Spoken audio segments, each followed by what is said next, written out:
Hello, welcome to Chapter 2. This lecture has three parts, A, B, and C. This is Part A. The chapter presents the basics of demand and supply, the forces that shape market activity.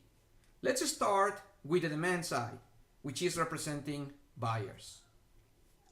There are two important concepts here. First, the law of demand. This law sets the inverse relationship between price and quantity demanded. This means that higher prices imply lower quantity demanded and that lower prices imply higher quantity demanded. The second, the demand curve, which is a graphical representation of this relationship holding other variables constant. Later, we will discuss what these other variables are. So, in this space, we are going to graph a demand curve. Notice that lower prices imply higher quantity demanded. If you connect all these points, you end up with a demand curve, which is aligned with a negative slope representing the inverse relationship between these two variables. Now, a very important distinction must be made between two possible changes associated with the demand curve. One is a change in quantity demanded, which can only be triggered by a change in price, holding other variables constant. This is illustrated by a movement along the demand curve. And second, a change in demand, which is illustrated by a shift in the entire demand. Let's take a closer look at this. In this graph, you can see that a change in quantity demanded, for example due to a drop in price, implies a movement along the demand curve from point A to point B.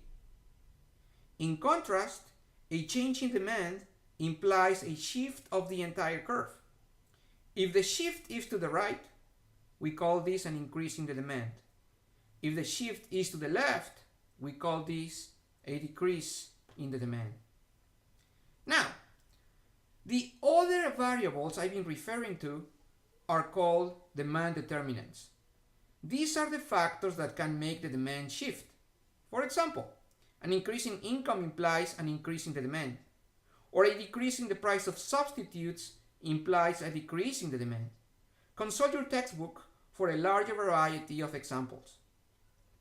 Now, these concepts and graphs are very useful tools, but at the end, we need to measure things.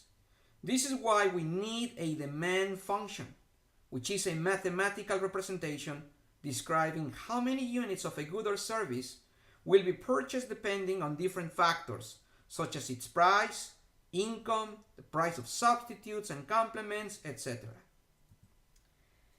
Here you have the simplest demand function possible, which is a linear demand. Notice that we denote quantity demanded by QDX, the price of X as PX, the price of Y as PY, and so forth.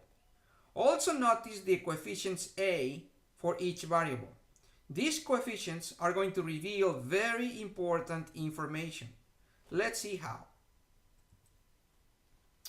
The negative sign of AX is dictated by the law of demand, inverse relationship. If the sign of AY is positive, it means that good Y is a substitute of good X, like chicken and beef.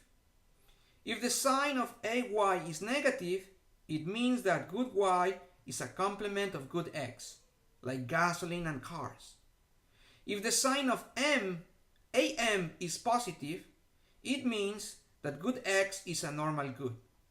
But if the sign of AM is negative, it means that good X is an inferior good. We are going to discuss this later more. Now, a final but very important concept related to the demand is consumer surplus, which is the difference between what consumers are willing and able to pay for something and what they actually pay at the market price. We will use this concept later, so don't forget about it.